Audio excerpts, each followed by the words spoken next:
Ce reportage et puis nous recevons dans ce studio l'invité du journal. Il s'agit de Monsieur Jouetom Ismaël, le président directeur général de iDispo. Monsieur, bienvenue dans nos studios. Merci.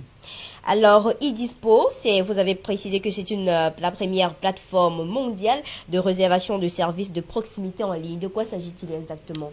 Donc, iDispo est un service Internet qui a pour objectif de faciliter le quotidien des particuliers. Le but d'iDispo, c'est de faire en sorte que lorsque vous avez besoin d'organiser un rendez-vous avec un professionnel de proximité, donc professionnel de proximité, j'entends médecin, coiffeur, garagiste, taxi, vous puissiez le faire de façon complètement automatique en ligne. Prenons par exemple votre cas, vous avez besoin un samedi soir d'organiser peut-être un dîner avec des amis dans un restaurant de la place, ou alors vous avez besoin de prendre rendez-vous avec un médecin spécialiste ou un notaire.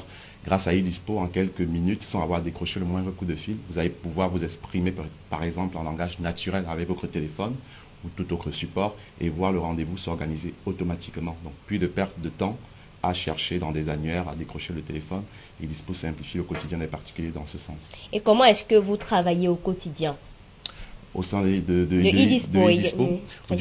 iDispo, aujourd'hui, c'est une équipe de 10 personnes. À peu près, on a fondé la société avec 4 autres associés. On a 5 collaborateurs, 15 personnes à peu près qui travaillent pour nous au Cameroun. Et au quotidien, l'idée, c'est le développement technologique de la solution, le développement commercial dans les différents pays qu'on vient de lancer, à savoir France, États-Unis, Allemagne, Grande-Bretagne, Irlande et Suisse. Et quand vous citez justement ces pays, on comprend que vous êtes basé uniquement en Europe et aux États-Unis. Pourquoi pas en Afrique? Est-ce que c'est juste parce que l'Europe aujourd'hui a évolué dans la nouvelle technologie? Non, je pense que effectivement, on a dans le plan de 2012, on prévoit de déployer le service iDispo dans 20 pays. On a choisi d'abord prioritairement les pays développés parce que les habitudes de consommation étaient déjà ancré, les particuliers passent déjà par Internet pour rechercher des professionnels de proximité. Donc l'idée d'iDispo, c'était tout simplement venir simplifier cette façon de faire. Mais bien sûr, on a commencé à regarder les pays comme le Cameroun, les pays en voie d'émergence. Le besoin est universel, le besoin de pouvoir facilement organiser la vie de tous les jours via l'outil informatique. Je crois que c'est un besoin universel. Donc, on est en train de réfléchir comment on pourrait justement déployer ce service en s'adaptant aux usages ici, savoir qu'il peut y avoir un frein à Internet, à la technologie. Et donc, dans les réflexions qu'on est en train de faire, c'est justement trouver comment on pourrait faire en sorte que les Camerounais ou les Africains puissent bénéficier de ce service. Mais la question qu'on se pose ici, comment est-ce que vous êtes sûr que cela va faciliter le quotidien de certains particuliers? Parce que c'est pas évident. Déjà, quand on a même un carnet d'adresse à la maison, c'est pas évident de respecter tous ces rendez-vous. Comment est-ce que vous êtes sûr que cela va faciliter le quotidien? Je pense qu'il y a deux choses qu'on essaie de simplifier. C'est de dire, lorsqu'on regarde qu'est-ce qu'il y a dans la réservation, la recherche et la prise de rendez-vous avec un particulier, il y a deux choses. C'est comment, lorsque je me dis, je cherche un électricien, comment est-ce que je trouve le bon électricien? Donc, iDispo apporte une première réponse rapide de dire, on est capable de vous trouver le bon électricien, le bon notaire, le bon huissier. Donc, déjà gain de temps pour le particulier. Parce qu'on n'a pas passé le temps à chercher ou à appeler différents collègues ou amis de famille pour trouver le bon électricien. Et ensuite, dans l'organisation de la prise de rendez-vous, c'est exactement ce qui se ferait au téléphone, mais on simplifie de façon à ce que ça se passe de façon automatique. Et après, donc, chacun est gagnant-gagnant, le professionnel et le particulier. Quand on vous écoute parler, on a l'air que c'est très facile, mais j'aimerais que vous expliquiez aux téléspectateurs comment est-ce que le procédé, c'est quoi? C'est vous avez un téléphone ou bien il faut passer par quelque chose de précis pour le faire? Est-ce que dans votre entreprise iDispo, vous avez un téléphone? Je ne sais pas, vous présenter à ces particuliers comment est-ce que ça se passe, le procédé même.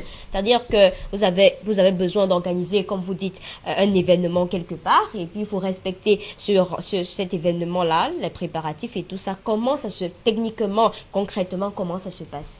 En fait, l'un des points forts, l'une des valeurs ajoutées fortes de iDispo, c'est que ça s'intègre dans les outils que les personnes ont déjà l'habitude d'utiliser. Donc, ça va s'intégrer sur le web. Donc, vous pouvez passer par une plateforme Internet. Ça peut s'intégrer aussi sur tous les outils. Quelle plateforme réellement? N'importe quelle plateforme Internet ou alors il y a une plateforme précise pour... Aujourd'hui, on est en partenariat justement avec tous les principaux portails et moteurs de recherche, donc Google par exemple, Bing, moteur de recherche de Microsoft, Page Jaune qui est l'équivalent des annuaires professionnels en France. Donc l'idée sur ces portails-là, lorsque vous allez sur ces portails aujourd'hui en France ou aux États-Unis, vous allez pouvoir automatiquement bénéficier du service e-dispo à côté des fiches des professionnels qui vous permettent de soumettre votre demande de rendez-vous directement en ligne.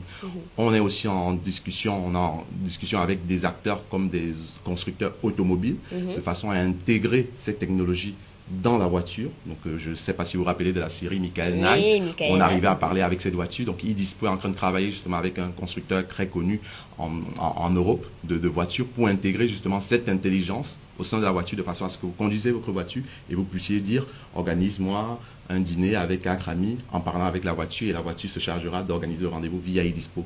Dernier support le plus, on va dire, qui est vraiment en voie de développement, le smartphone, le cell phone. Donc par le smartphone, pareil, via une technologie qu'on est en train d'intégrer sur les smartphones, vous allez pouvoir parler en langage naturel à votre smartphone.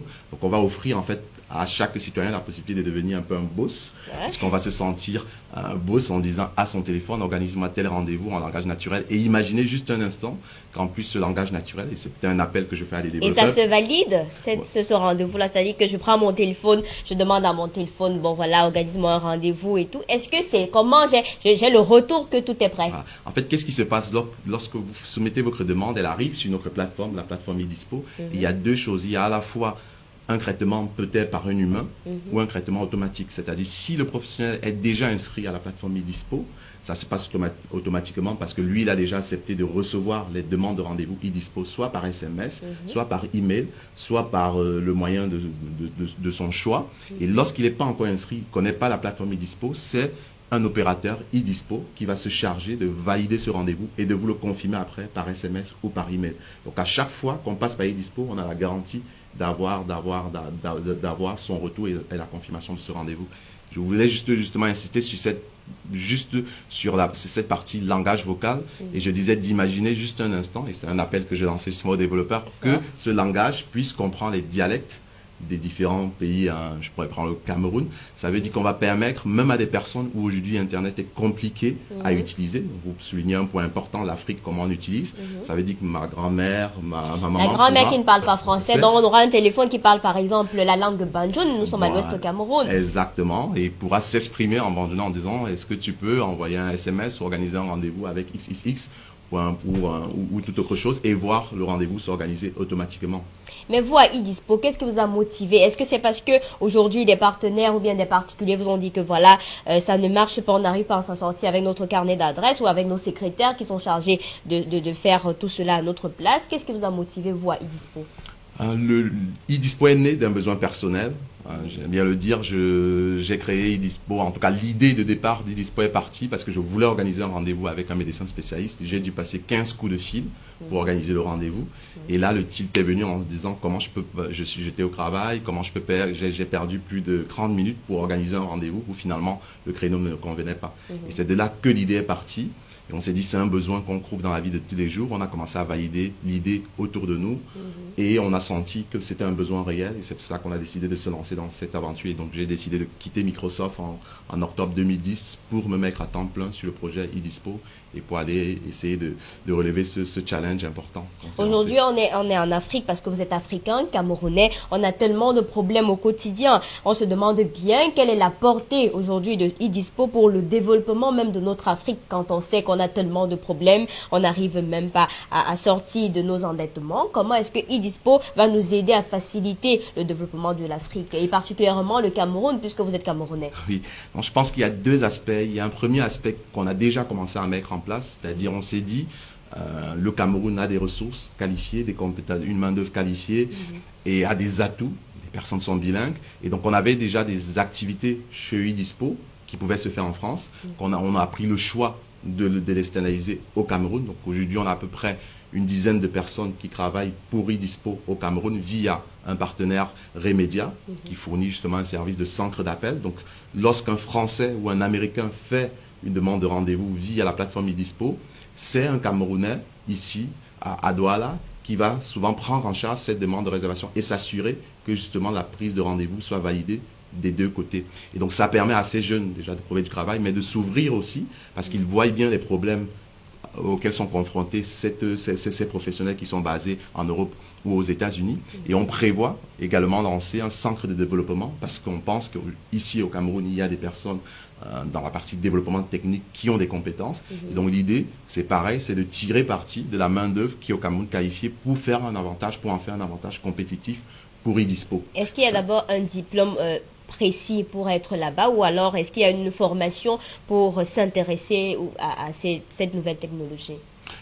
Pour vous préciser, pour travailler dans les deux aspects que j'ai cités, c'est-à-dire à la fois le centre d'appel et le centre de développement. Dans le centre d'appel, effectivement, c'est des profils où on attend qu'ils puissent s'exprimer parfaitement en français et souvent bilingue, donc en anglais. C'est un vrai atout.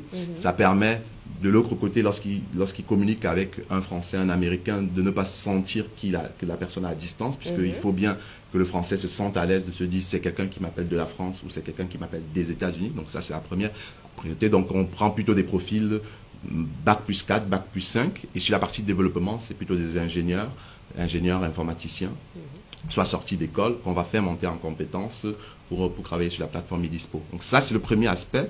Maintenant, sur le déploiement même d'IDISPO, je pense que IDISPO amène une opportunité énorme aux Africains. Ce que IDISPO crée, c'est une plateforme où on est en train de dire à un développeur camerounais, ivoirien, qu'il va pouvoir développer une application et la voir déployer partout dans le monde entier. Donc imaginez, je vous le dis, on connecte, IDISPO connecte les professionnels de proximité partout dans le monde. Ça veut dire que moi, développeur sorti d'école, je me dis, je vais faire une application qui permet de réserver des taxis partout dans le monde.